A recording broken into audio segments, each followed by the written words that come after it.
주실 하나님의 말씀 마태복음 11장 말씀입니다. 마태복음 11장 28절에서 30절 말씀까지 우리 한 목소리로 합독해서 읽도록 하겠습니다. 마태복음 11장 28절에서 30절 말씀입니다. 우리 같이 한번 합독하겠습니다. 수고하고 무거운 짐진 자들아 다 내게로 오라. 내가 너희를 쉬게 하리라. 나는 마음이 온유하고 겸손하니 나의 멍에를 메고 내게 배우라.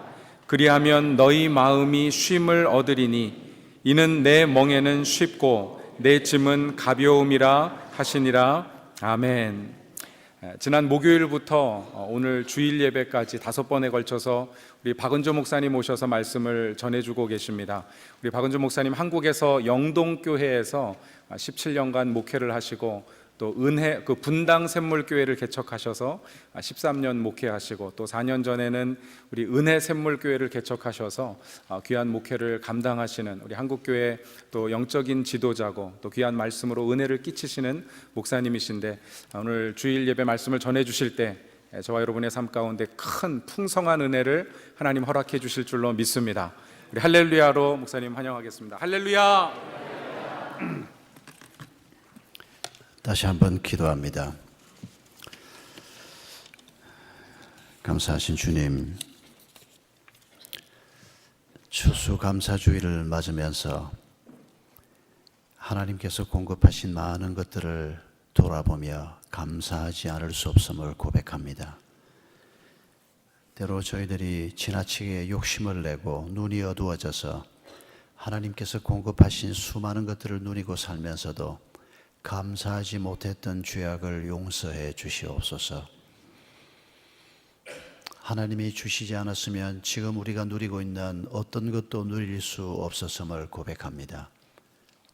하나님께 감사를 드리오며 보잘것없는 저희들을 특별히 하나님 나라와 교회와 복음을 위해서 하나님의 일꾼으로 써주시는 주의 은혜를 감사합니다.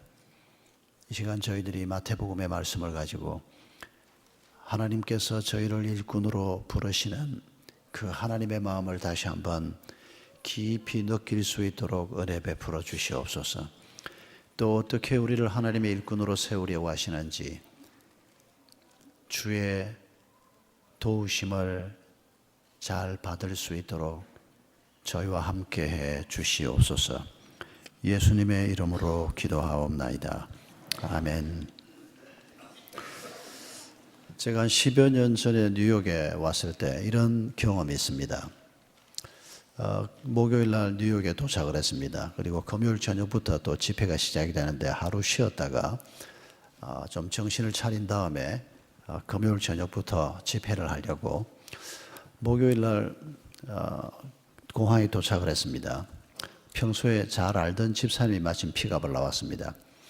숙소로 들어가는데 이 집사님이 뭐라고 얘기하는 거 하니까 목사님 피곤하시겠지만은 목사님 허락도 받지 않았는데 저녁에 일정을 하나 만들었다는 겁니다. 그래서 제가 속으로 이 양반이 여행을 안 해본 분도 아니고 지금 한국에서 지금 바로 공항에 도착한 사람을 허락도 안 받고 무슨 일정을 만들었다고 이렇게 얘기를 하냐. 지금 들어가면 씻고 기분 좋게 자려고 생각을 했는데 기분이 좀 언짢았습니다. 근데 목사가 또 날 위해서 공항까지 픽업 나오고 날 위해서 뭔가 준비를 했다는데 그 말을 그대로 할 수는 없지 않습니까? 그래서 시신뻑 떼고 그냥 아니 집사님 무슨 일이길래 그럽니까? 그랬더니 양반은 하는 말이 목사님 글쎄 뉴욕 한 몇 번 왔다 갔다 해도 뮤지컬 한 번도 못 보셨죠? 이러는 겁니다. 내가 한 번도 못 봤거든요. 브로드웨이 근처에도 못 가봤습니다. 일만 보고 바로 돌아가고 한 몇 번 그랬거든요. 뮤지컬 예약을 해놓았다는 겁니다. 그 말을 듣는 순간에 마음이 싹 바뀌었습니다. 그래서 제가 그렇게 얘기했습니다. 아유 집사님 쉬는 건 오늘 밤새 잘 거고 내일도 쉴 거고 마음이 싹 달라졌습니다. 그냥. 그리고는 동행한 형제가 하나 더 있었습니다. 그 집사님하고 같이 일하는 형제였는데 같이 브로드웨이 근처 어디 모퉁이에 가니까 그 월남국수집이 있는데 아주 맛있게 하더라고요. 그리고는 우리 둘을 이제 어느 극장 앞에 떨어뜨려 주면서 자기는 이거 벌써 3번을 봤대요. 손님 올 때마다 모시고 갔는데 이 형제가, 그 형제가 서울에 있을 때 저하고 잘 알던 형제입니다.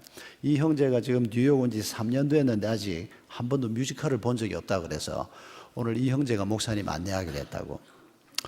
둘이서 들어갔습니다. 아주 메리 포핀스였습니다. 자리도 아주 좋은 자리였습니다. 무대에 가까운 자리예요. 이 배우들 얼굴 표정까지 볼 수 있는 자리였습니다. 1막이 끝나고 이제 20분 동안 쉽니다. 인터미션 맞죠, 목사님? 아유, 오래간만에 인터미션을 한 10년 전에 들어보고 오늘 써보려고 하니까 아나운스먼트가 나왔습니다. 근데 이 친구가 옆에서 뭐라고 그러는 거 하니까 아니, 목사님 뮤지컬을 뭐 이렇게 하다가 맙니까? 이러는 겁니다. 그리고 뚜벅뚜벅 걸어 나갔습니다. 나가서 차라도 한잔 하겠지. 근데 왜 저렇게 말을 하나 하고 따라갔는데 이 친구가 계속 바깥으로 나가는 겁니다. 나가는데 보니까 바깥으로 나가는 사람은 없고 전부 그 앞에서 매일 한잔 마시고 이러고 있는데 이 친구는 저를 돌아보고 목사님 왜 이 친구들은 집에 안 가고 뭐 이러고 있죠? 의심도 하지 않고 바깥 출구로 나가는 겁니다. 그러니까 또 앞에 서 있던 그 기도 보는 백인 청년이 나중에 들어올 때 티켓 보여주셔야 됩니다. 이러니까 이 친구 무슨 소리를 하죠? 이 친구가 한 3년 동안 한국 사람들하고만 일을 한 겁니다. 3년도 했지만 영어가 전혀 안 됐습니다. 그리고 나중에 알았지만 뮤지컬도 평생 처음 본 사람이었습니다. 서울에 있으면서도 한 번도 뮤지컬을 본 적이 없었던 겁니다. 중간에 잘라놓고 한 20분 쉬어라 이건 상상도 못했던 겁니다. 거기다가 영어도 안 들리지요. 바깥으로 나가버리는 겁니다. 제가 이걸 나가야 되나 말아야 되나. 근데 어쩌겠습니까? 지는 뉴요커라는데 저를 지금 안내해서 왔는데 제가 브로드웨이 뮤지컬을 1막은 보고 2막은 결국 못 봤습니다. 메리 포핀스를 잊을 수가 없습니다. 스토리는 다 압니다. 그 안내서에서 그 다음 얘기가 어떻게 전개되는지 다 봤는데 여러분 브로드웨이건 어떤 곳이건 뮤지컬 일부 보고 2부 안 보면 어떻습니까? 신앙생활은 1막하고 2막 안 하면 큰일 납니다. 여러분 우리가 오늘 읽은 이 말씀 속에 보면 하나님께서 그리스도인의 삶의 제1막 1단계가 있고 2단계가 있다고 말씀하십니다. 그 2단계가 하나님의 일꾼을 부르시는 음성입니다. 사실은 3막입니다. 세 번째는 이 땅에서 이루어지는 게 아닙니다. 머지않아서 오늘 여기에 있는 가장 젊은 분도 얼마 있지 않아서 영원한 그 나라로 들어가게 될 겁니다. 저보다 연세가 더 드신 형님, 누님들이 많은데 이렇게 말하려고 하니까 조금 쭈삣쭈삣합니다만은 지나온 세월을 생각하면 정말 잠깐입니다. 30몇 살밖에 안 돼도 지나온 세월을 생각해 보십시오. 남은 날수가 많은 것 같죠? 정말 잠깐입니다. 제가 한국 나이로 65입니다. 그러니까 이런 말 해도 우리 형님, 누님들께서 젊은 놈이 그런 소리 하냐 그러지는 않으시겠죠. 얼마 있지 않으면 우리가 하나님이 예비하신 3막으로 들어가게 될 겁니다. 특히 연세가 좀 드신 분들은 아무래도 연세 든 사람들이 3막으로 갈 가능성이 더 많으니까 젊은 것들도 가지만은 젊은 것들이란 말은 농담으로 한 말입니다. 여러분 앞으로 내가 죽음을 통과해서 영원한 그 나라에 들어갈 때 무슨 일이 있을까? 불안하십니까? 좀 근심이 되십니까? 그러지 마십시다. 하나님께서 우리의 아빠 되신 그분께서 우리를 위해서 너무도 아름다운 처소를 예비해 놓으셨습니다. 우리가 그걸 생각한다면 그게 뭔지 하나님이 자세히 설명을 안 해줘서 우리가 잘 모르겠는데 근데 설명해봐야 우리가 잘 못 알아들으니까 말씀하지 않은 게 아닌가 저는 그렇게 생각합니다. 아니면 기대감을 더 크게 갖게 하려고 말씀을 자세히 안 해주는 게 아닌가. 엄청난 제3막 인생이 기다리고 있습니다. 여기에서는 우리는 기대하고 흥분하면서 무슨 일이 벌어질 것인가, 무슨 일이 앞으로 내 앞에서 일어날 것인가 그런 마음으로 노년을 보내시다가 즐거운 마음으로 이 땅을 떠납시다. 이 땅을 떠나자 그러니까 아멘이 잘 안 나오시는 모양인데 여러분 그게 3막입니다. 거기에는 병드는 것도 없고 거기에는 늙는 것도 없고 거기에는 머리 빠지는 것도 없고 거기에는 피부가 쭈글쭈글해지는 것도 없고 완전하신 삼막 인생이 기다리고 있습니다. 그런데 1막 2막이 문제입니다. 여러분, 하나님께서 우리가 이 추수감사주일에 이 부족하고 쓸모없고 사고뭉치일 수도 있는 나를 하나님의 나라와 복음과 교회를 위해서 일꾼으로 쓰시겠다. 저는 이것만으로도 우리가 너무 감사해야 된다고 생각합니다. 뭐 감사할 게 한두 가지가 아닙니다. 저는 저희 교회에서는 추수감사주일 지난 10월 마지막 주일날 드렸습니다. 그런데 추수감사주일이라고 그래서 제가 어젯밤에 침대에 누워서 잠들기 전에 생각해 봤습니다. 내가 오늘 추수감사주일을 함께 드릴 텐데 내가 하나님 앞에 감사할 일이 뭘까 생각해 보면서 갑자기 무슨 생각이 났는가 하니까 10수년 전에 쓰러진 우리 김 집사님 생각이 났습니다. 저하고 같이 북한 사역했던 분입니다. 그분이 그때 쓰러질 당시에 한국에 고려당이라고 하는 유명한 빵집이 있습니다. 그 고려당 사장을 하고 있었는데 고려당이 여러 개 공장을 가지고 있다가 이 빵 먹는 사람이 점점 줄어들면서 반을 문을 닫았습니다. 공장이 4개인가였는데 2개가 아마 문을 닫았을 겁니다. 이게 아직도 쓸만한데 마침 북한에서 저희 팀에게 제가 섬기고 있던 재단을 통해서 평양의 어린 아이들을 위한 빵 공장을 지어달라는 요청을 해왔습니다. 고려당에 요청을 했습니다. 그 놀고 있는 빵 공장 뜯어다가 평양에 다시 지으면 안 되겠냐. 평양에서도 오케이를 했고 우리 정부도 오케이를 했고 고려당에서도 오케이를 했습니다. 우리 김 집사님이 그걸 뜯어서 평양에 다시 재조립할 때 본인이 직접 갔습니다. 그리고 고려당 빵하고 똑같은 빵을 평양에서 만들었습니다. 하루에 10,000개씩 찍었습니다. 그리고 그걸 유치원 아이들, 어린 아이들에게 나누어 주는 일을 한 7, 8년 계속했는데 이분이 그 일을 얼마나 열심히 섬겼는지 모릅니다. 자기 회사에는 어차피 문 닫아 놓은 거지만 그래도 그거 팔면 좀 돈이 될 텐데 그걸 다 헌납을 해주고 그 이후에도 굉장히 수고를 많이 했습니다. 그런데 이분이 어느 날 점심시간에 회사 근처 식당에 가서 음식 주문을 해놓고 앉아 있다가 이렇게 됐다는 겁니다. 갑자기 그냥 사람이 밥 기다리고 있다가 고개를 이렇게 탁 떨어뜨렸답니다. 그리고 몸이 기울어지더라는 겁니다. 옆에 다른 회사 직원이 사장님 왜 이러십니까 하고 붙잡았는데 그대로 병원에 실려갔는데 혼수 상태에 들어갔습니다. 이 뇌 속에서 혈관이 터졌는데 너무 혈관이 여러 개가 터져가지고 혼수 상태에 들어갔는데 1년이 지나고 1년 반이 지나도 그 상태에서 가만히 누워 있는 겁니다. 나중에 부인이 집으로 모시고 갔습니다. 기계 장치 같은 건 하지 않았는데 음식을 이제 계속 집어넣는데 주변에서는 음식 집어넣지 마라 그러는데 어떻게 부인이 그럴 수가 있습니까? 제가 2주일에 한 번, 3주일에 한 번 계속 방문을 하는데 가만히 누워 있습니다. 의사가 그랬다는 겁니다. 이렇게 누워 있다가도 손가락 하나 까딱하고 발가락 하나 까딱하면 신경이 돌아올 가능성이 있다. 기적이 있을 수 있다. 부인이 그걸 위해서 기도하고 부탁을 하는 겁니다. 우리 공동체가 함께 계속 기도했습니다. 손가락 하나 까딱하는 기적이 이 사람에게 나타난다면 여러분 손가락 까딱해서 오늘 여기까지 오셨죠? 발가락이 까딱해서 우리가 오늘 여기까지 와서 앉아 있지 않습니까? 지금도 간절하게 원하는 어떤 사람들이 정말 간절하게 원하는 그게 우리에게 지금 있기 때문에 오늘 여기 와서 앉아 있지 않습니까? 그런데 우리가 그걸 다 잊어버립니다. 얼마 있지 않으면 우리 몸도 그렇게 될 텐데 내가 가지고 있는 게 내 게 아니고 하나님이 주신 것 아닙니까? 그런데 그걸 우리가 잊어버립니다. 그리고는 불평이 늘어납니다.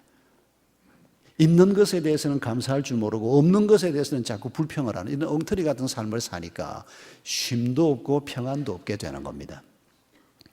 여러분 우리가 오늘 부족한 우리를 하나님께서 일꾼으로 쓰시겠다고 하는 이 감사한 말씀 앞에서 오늘 본문에서 2단계를 말씀을 하십니다. 그런데 첫 번째 단계는 2단계 전제 조건 같은 말씀입니다. 2가지 쉼, 2가지 평안을 말씀하는데 먼저 28절입니다. 다 같이 28절을 한번 합독해 보십시다. 시작. 수고하고 무거운 짐진 자들아 다 내게로 오라. 내가 너희를 쉬게 하리라. 하나님께서 우리를 쉬게 하시겠다는 겁니다. 그런데 우리의 쉼이 시간이 있다고 쉬어지는 게 아니고 돈이 있다고 쉬어지는 게 아니고 우리의 쉼이 우리 주님께서 주시는 쉼이어야 참다운 정말 평안을 누릴 수 있는 쉼이라는 겁니다. 모든 사람들은 무거운 짐을 짊어지고 인생길을 걸어가고 있는 사람들입니다. 가장 무거운 짐은 죄짐입니다. 하나님 없이 내 힘으로 인생을 살려고 하는 것, 이게 죄입니다. 내 것이, 내 인생이 내 것이라고 생각하면서 내 힘으로 살려고 하는, 그러니까 곤고할 수밖에 없습니다. 그러니까 힘들 수밖에 없습니다. 그 짐이 보통 짐이 아닙니다. 예수 믿고 우리가 회개하고 죄짐을 좀 내려놓았다고 하지만은 이 죄가 날마다 우리에게 들어붙지 않습니까? 한순간도 우리를 가만히 내버려 두질 않습니다. 이 죄짐을 죽는 날까지 우리가 짊어지고 가야 합니다. 그런데 이걸 계속 짊어지면 안 됩니다. 끊임없이 주님 앞에 내려놓아야 합니다. 죄짐뿐입니까? 온갖 인생의 무거운 짐이 있지 않습니까? 좋아서 결혼했는데 결혼하고 보니까 성질머리가 보통 더러운 인간이 아닙니다. 성질머리 고약한 남편을 그렇다고 버릴 수가 있습니까? 그 남편 비위 맞추어가면서 30년을 살고 나니까 내 속이 아닙니다. 그러던 집사님 음성이 지금도 잊혀지지가 않습니다. 뭐 그분뿐이겠습니까? 저하고 같이 교회를 섬기던 우리 유 집사님, 부인이 평소에는 멀쩡한 사람인 것 같아 보입니다. 그런데 기분이 좀 안 좋거나 언짢은 일이 있으면 나가서 남편 버리도 시원찮은데 한 번에 500만 원, 1000만 원을 지르고 들어오는 겁니다. 병도 참 무서운 병입니다. 그 남편이 유집사라는 분이 참 좋은 분이었습니다. 별로 그렇게 넉넉한 분이 아닌데 아내가 그런 짓을 하고 들어오는데도 그거 열심히 뒷감당하고 그 아내하고 잘 살려고 정말 애를 쓰다가 남편이 먼저 떠났습니다. 와이프 때문이 아닌지 모르겠습니다. 그렇게 생각되지는 않는데 별 짐이 다 있습니다. 우리가 자식 때문에 지는 짐, 옆에 있는 시원찮은 김집사 때문에 지는 짐, 수많은 짐이 우리에게 있습니다. 여러분, 지금도 우리에게 이런 짐이 분명히 좀 있을 텐데 여러분, 이 짐 짊어지고 집으로 돌아가지 마십시오. 하나님께 예수님의 십자가 아래에 내려놓고 가시기 바랍니다. 여러분, 이렇게 우리 어깨가 좀 비어야 우리가 다른 사람의 짐을 지는 일꾼이 될 수 있습니다. 우리는 돈 있으면 좋은 일꾼 될 수 있다, 이런 식으로 많이 생각합니다. 아닙니다. 그거 잘못 생각하는 겁니다. 돈 있다고 하나님의 짐을 잘 지는 사람이 되는 게 아닙니다. 돈이 워낙 힘이 세고 돈이 워낙 매력적이다 보니까 우리가 착각을 하는 겁니다. 돈 있으면 애들 잘 키울 수 있고 돈 있으면 노후를 잘 준비할 수 있고, 천만의 말씀입니다. 천만의 말씀입니다. 돈이 필요 없단 말이요? 너무 그렇게 급하게 말씀하지 마시고, 돈이 필요하지요. 그런데 그 돈을 너무 과대평가하지 말라는 겁니다. 돈보다 중요한 가치가 있다는 걸 잊으면 안 된다는 겁니다. 여러분, 주님께서 우리의 짐을 져주지 않으면 이건 돈 있다고 짐이 져지는 게 아니고, 학벌이 있다고 져지는 게 아니고, 출세했다고 이 짐이 없어지는 게 아니고, 짐은 점점 더 무거워집니다. 어떤 목사님이 저희 교회 와서 설교하면서 들려준 얘기입니다. 이분이 설교 준비를 자기 얘기로 제가 듣긴 했는데, 설교 준비를 하는데 시편 23편 1절로 6절, 여호와는 나의 목자시니 설교 준비를 했습니다. 목요일 날 사무실 간사한테 이제 외부에 있으면서 전화로 본문 제목을 알려주면 교회 주보가 작성이 돼서 목요일 날 인쇄소로 가고 토요일 날 인쇄소에서 새 주보가 이제 인쇄가 돼서 오는 겁니다. 바깥에서 전화를 했는데 이번 주일 본문 제목 여호와는 나의 목자시니 시편 23편 1절로 6절. 그러니까 간사가 목사님 그게 전부입니까? 그러더래요. 뭐가 더 필요해? 알겠습니다. 그리고 전화가 끊어졌다는 겁니다. 토요일 날 점심을 먹고 들어오니까 새 주보가 도착이 되어 있는데 주보를 보니까 본문은 제대로 나왔는데 제목이 잘 못 나왔습니다. 제목이 뭐라고 나왔는가 하니까 여호와는 나의 목자시니 뭐가 더 필요해? 이렇게 나와 있더라고요. 목사님이 깜짝 놀랐습니다. 얘가 무슨 일을 이렇게 하나? 그러고는 야단을 치려고 인터폰을 딱 들었습니다. 인터폰을 들고 다시 보니까 여호와는 나의 목자시니 뭐가 더 필요해? 이 제목이 괜찮다고 생각이 되더라는 겁니다. 그래서 인터폰을 내려놓고 그 제목을 가만히 들여다보는데 아이, 뭐가 더 필요해? 이 귀절이 마음을 파고들더라는 겁니다. 도전이 된 겁니다. 하나님이 주신 제목이구나, 그런 생각이 들더라는 겁니다. 원고를 꺼내서 뭐가 더 필요해 초점을 맞춰서 원고를 고치기 시작했다는 겁니다. 그리고 그 다음날 평생에 잊을 수 없는 몇 주일 예배 중에 하나로 아주 감격적인 예배를 드렸다는 겁니다. 여러분, 지난 한 주간 동안 하나님이 인도하시는 한 주간을 살려고 애를 쓰다가 오셨죠? 안 그러면 오늘도 여기 와서 앉아 있겠습니까? 어디 뭐 그냥 집에서 발 뻗고 쉬든지 뭐 골프 치러 가든지 바람 쐬러 가든지 하지. 우리가 오늘도 여기 온 것은 주님이 인도하는 삶의 길을 가면서 주님이 오늘도 우리를 이 자리에 모이게 하고 모이기를 힘쓰라. 주님이 우리를 위해서 부활하신 그 영광스러운 부활의 날이 주일 아닙니까? 주일 새벽에 주님이 부활하신 그 날을 기억하면서 주일 저녁에 사도들이 모여서 떡을 떼고 예배를 드리기 시작했지 않습니까? 그러면서 이게 훗날 안식일이 주일로 바뀌는 이런 놀라운 결과를 가져와서 우리가 오늘도 주님의 부활, 죄를 이기신 그분, 죄를 이기도록 우리에게 은혜 베푸실 그분을 기억하면서 천상에서 맛보게 될 그 평안을 미리 우리가 사모하면서 오늘도 이 자리에 오신 거 아닙니까? 하나님이 인도에서 온 게 아니고 마누라 때문에 할 수 없이 왔습니까? 잘하셨습니다. 마누라를 통해서 하나님이 당신을 오늘 여기에 데리고 온 겁니다. 주님이 우리를 인도하시는 겁니다. 지난 한 주간도 우리가 비록 완전하진 않지만은 때로는 돈 때문에 넘어지고 때로는 기분 나빠서 넘어지고 하지만은 그래도 우리가 그리스도인이면 주님이 인도하는 길을 가려고 애를 쓰다가 한 주간 그래도 보냈지 않습니까? 혹시 열심히 뭐 돈이나 따라다니다가 와가지고 뭐 예배를 드리면서 하나님 앞에 너무 죄송하다 이런 분이 있겠는데 그러지 마십시오. 돈 따라가 봐야 돈이 우리에게 줄 수 있는 게 너무 조금이라니까요. 많은 것을 우리에게 줄 수 있는, 엄청난 것을 줄 수 있는 주님의 인도함을 따라가는 그게 시편 23편 얘기 아닙니까? 그런데 문제가 있습니다. 여기에 결론은 여호와께서 우리의 목자가 되어서 우리를 인도하시면 결국은 푸른 초장이 나오고 맑은 시냇물이 나옵니다. 그런데 여러분, 중간에 뭐가 있습니까? 사망의 엄침한 골짜기가 있습니다. 원수가 있습니다. 뭐 원수의 목전에서 왜 잔치상을 주어 소 안 되게?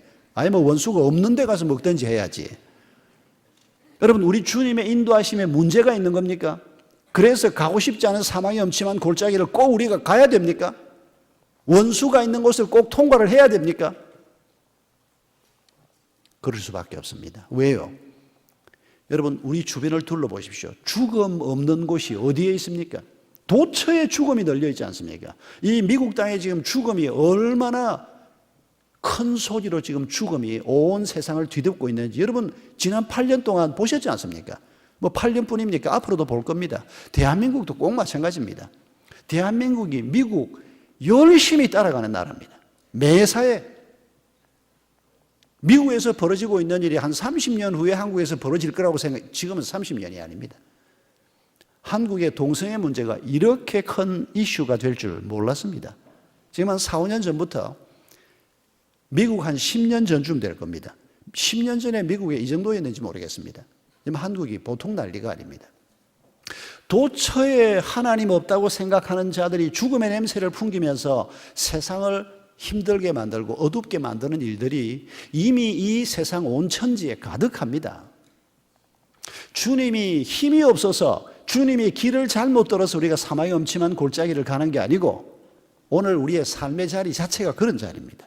그런 사망의 자리에서 주님이 우리를 인도하고 계시는 것입니다. 도처에 원수가 있습니다.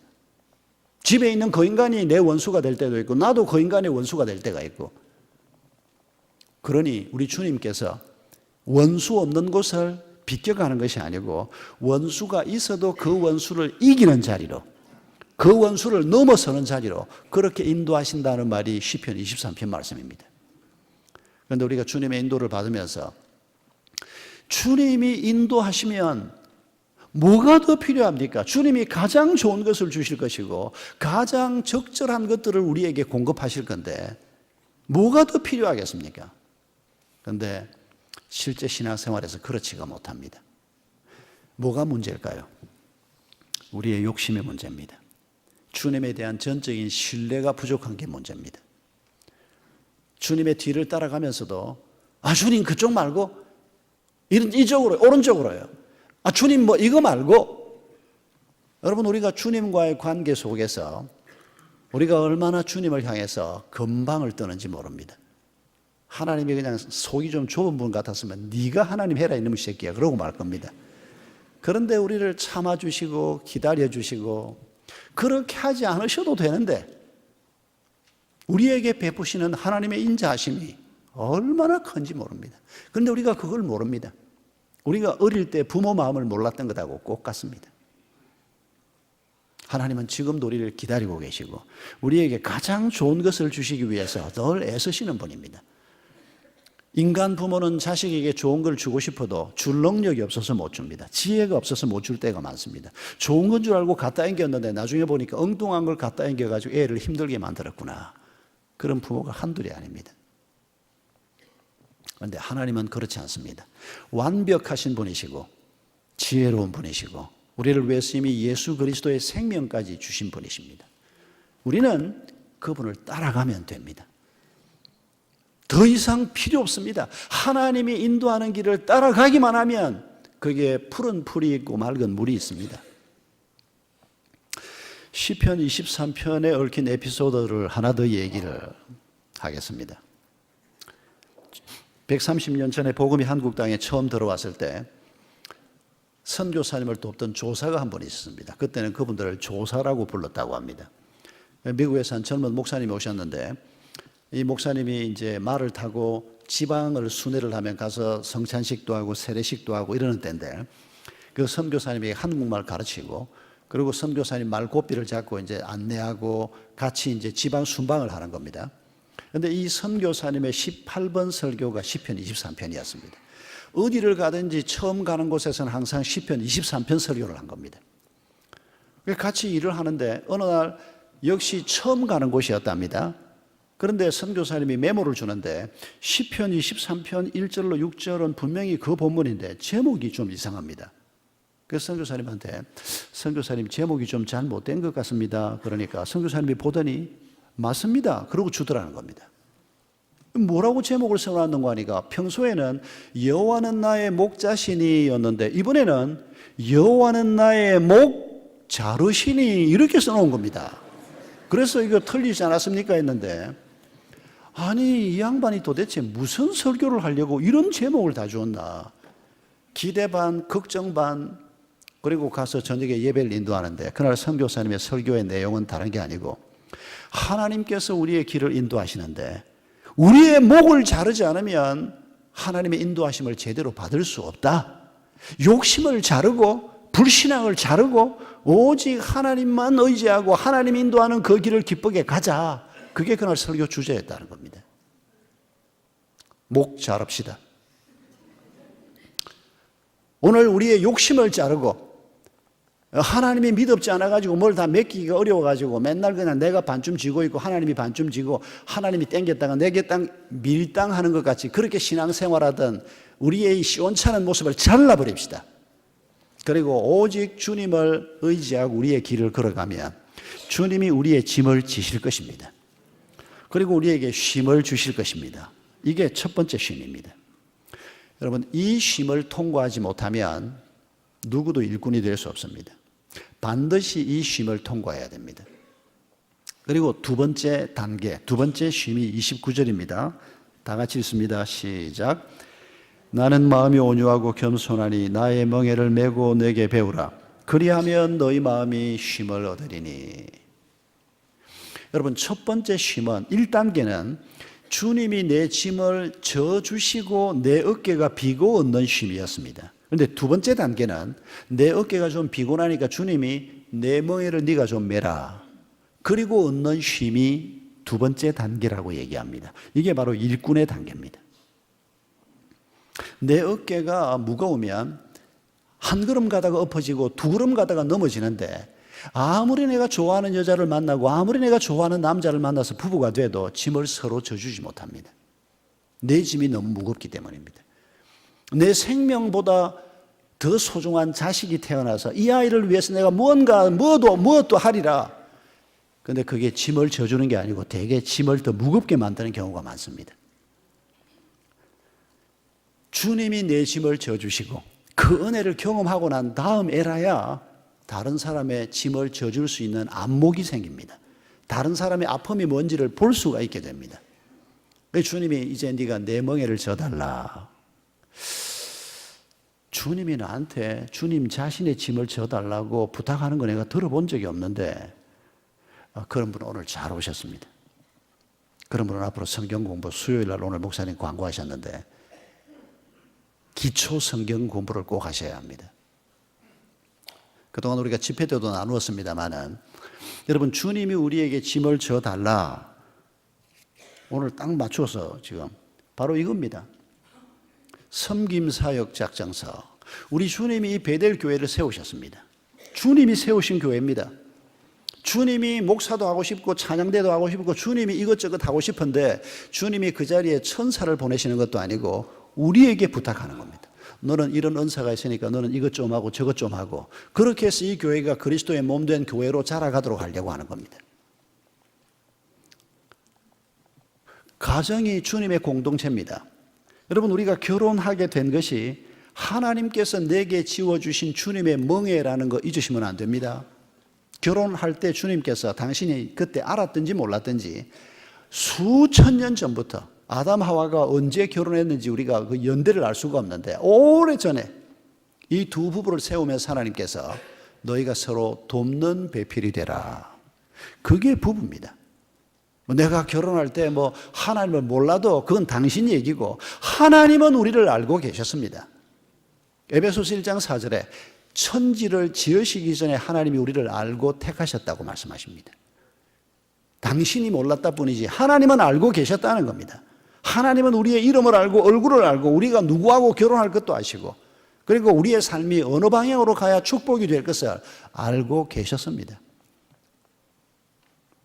여러분 우리가 결혼하게 된 것은 내 옆에 있는 이 사람을 섬기라고 도우라고 하나님이 결혼시킨 것입니다.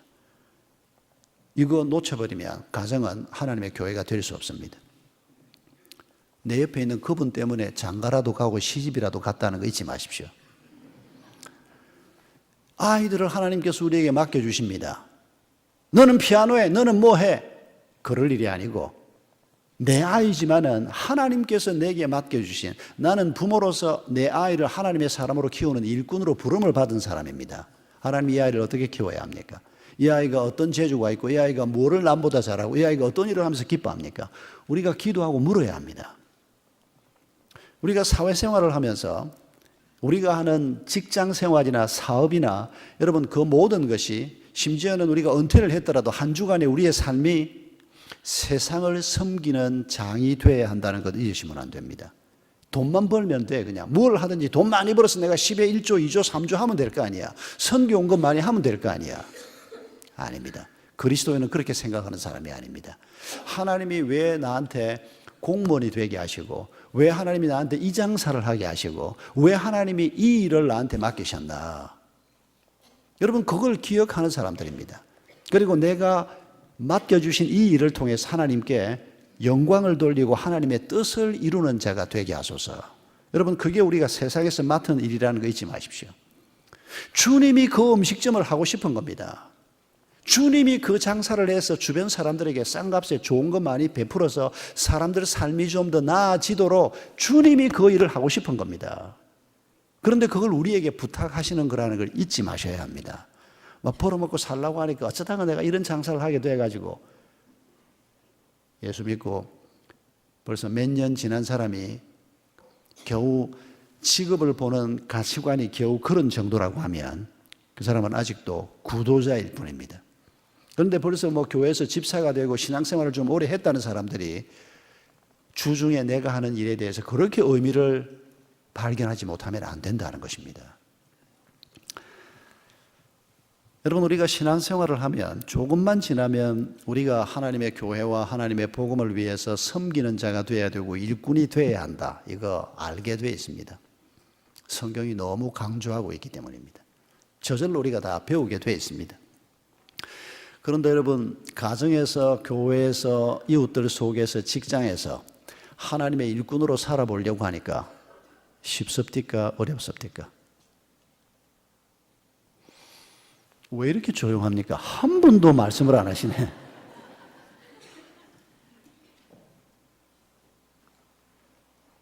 보통은 성가대가 답을 잘 하는데 왜 가만히 계십니까? 설교 끝내야 되는데. 말 안 해도 압니다. 왜 답 안 하는지도 압니다, 제가. 뭐 뻔한 걸 물어보니까 말 안 하지. 아니, 뭐 성질나면 뭐 벽이라도 하나 집어 던지는 게 쉽지. 아유, 내가 예수 믿는 사람인데, 내가 남편인데, 내가 아내인데 참아야지. 그게 쉽습니까, 그게? 애 새끼가 난리를 치는데 그냥 뭐 나는 너하고 의절이다 이러면 딱 좋겠는데, 예수 믿는 부모가 그럴 수가 없지 않습니까? 예수 믿고 그리스도인으로서 일꾼으로서 뭔가를 한다는 게 이 시원찮은 우리에게 절대 쉬운 일이 아닙니다. 혹시 쉬운 분이 계십니까? 뭐 고개를 너무 힘차게 흔드신다. 그런데 여러분, 우리가 해보면 참 어려운데 이게 우리 모두가 가지고 있는 생각입니다. 그런데 하나님께서는 뭐라고 말씀하십니까? 이번에는 답해 주십시오. 30절입니다. 내 멍에는 답해 주십시오. 이제 설교 끝내야 됩니다. 내 멍에는 내 짐은 예수님께서 말씀하셨습니다. 성질이 들어온 당신 남편 섬기는 일이 쉬운 일이다. 주님이 이렇게 얘기하는 겁니다. 까다로운 마누라 섬기는 일이 쉬운 일이다. 주님이 지금 이 얘기를 하시는 겁니다. 일터에서 그 골치 아픈 인간들 많이 복잡거리고 다니는 그 속에서 내가 그리스도인으로서 이 비즈니스를, 이 직장 생활을 하는 것이 어려운 일이 아니다. 주님이 이 얘기를 지금 하고 계시는 겁니다. 교회에서 내가 이 일 저 일을 하면서 꼴보기 싫은 김 집사, 박 집사, 이 집사, 뭐 김이박이 한국 사람 중에 제일 많으니까 막 다 뜯어치우고 싶은데 그냥. 근데 그러면 안 된다는 겁니다. 근데 그게 나한테 힘들어 보이는데 우리 주님은 지금 쉬운 일이다. 그렇게 말씀합니다. 자, 이제 질문합니다. 여러분 답 잘 해주셔야 설교 끝납니다. 지금 50분에 끝내라고 그랬는데 벌써 49분입니다. 나는 해보니까 어렵습니다. 그런데 우리 주님은 쉽다 그럽니다. 어느 쪽을 택하겠느냐를 묻는 겁니다. 답하셔야 합니다. 그리스도인으로서 우리가 가정이건 교회건 사회생활이건 하나님의 일꾼으로 사는 삶이 쉬운 일입니까? 어려운 일입니까? 이 눈치 없는 분들이 여기 계시네. 50분 넘어가게 생겼습니다, 이제. 주님이 쉽다 그런다니까요. 주님이 쉽다 그러는데 계속 어렵다 그럴 겁니까? 우리가 뭘 믿는 겁니까, 우리가? 나를 믿는 게 아니지 않습니까? 내가 해보니까 어렵더라. 뭐 하나님이 쉽다 그러건 말건 그거 소용없어. 내가 해보니까 어려워. 그러겠느냐 그 말입니다, 지금. 취소하시겠죠? 자, 한 번 더 묻습니다. 어렵습니다. 그런데 주님이 쉽다고 합니다. 우리가 어느 쪽을 택하겠습니까? 그리스도인으로서 가정에서, 일터에서, 교회 공동체에서 하나님의 일꾼으로 사는 것이 쉬운 일입니까? 어려운 일입니까? 감사합니다. 이쪽에서는 좀 소리가 좀 너무 작았는데 그래도 다 동의하신 줄로 믿고 쉬운 일입니다. 주님이 말씀하셨으니까. 그런데 이러고 집에 가기가 참 꺼림칙합니다. 뭐 성경에 쉽다 그랬고 설교자가 하도 난리를 쳐서 막 쉽다고 동의는 했는데 이게 정말 쉬운 일인가 이게. 오늘도 집에 가면 또 뻔히 또 어려운 일들을 지금 가정에서도 겪을 수도 있고 내일도 그런 일을 겪을 수도 있는데 마지막 한 가지 29절에서 어떻게 하면 쉬운지 하나님께서 우리에게 답을 제시하고 있습니다. 한 단어만 찾아보십시오. 29절에서 배우라. 왜 어렵다는 겁니까? 배우지 않아서 어렵다는 겁니다.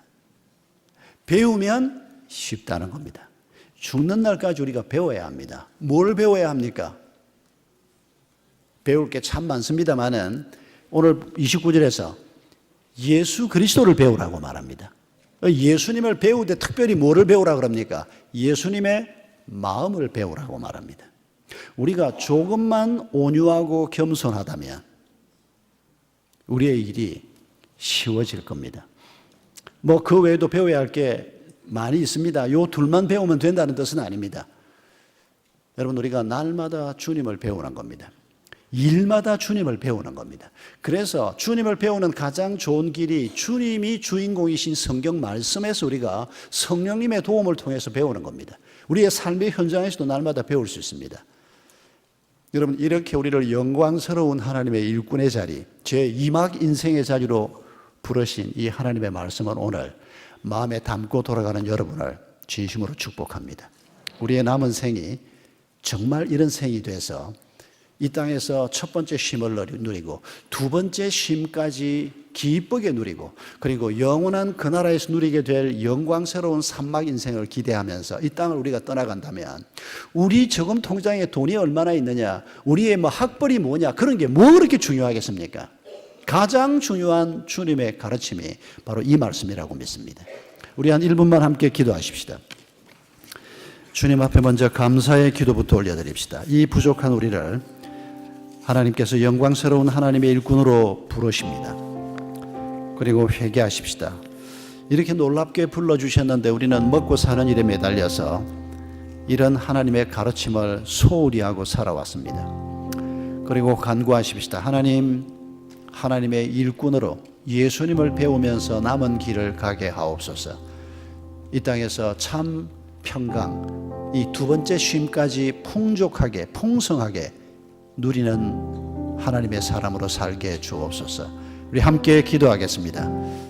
저희 삶의 영원한 주인 되시는 예수 그리스도의 크신 은혜와 아버지 하나님의 지극히 크신 사랑하심과 성령 하나님의 임재하심과 치유하심과 충만케 하심이 하나님의 일꾼으로 남은 생을 살면서 위로부터 공급하시는 평강과 쉼을 누리며 이 땅에 길을 걷기를 원하는 모든 주의 자녀들 머리머리 위에와 저들의 가정과 저들의 일터와 저들의 자손들과 피로 값주고 세우신 베델 공동체의 모든 믿음의 가족들 위해 영원토록 함께 하옵시기를 간절히 축원하옵나이다.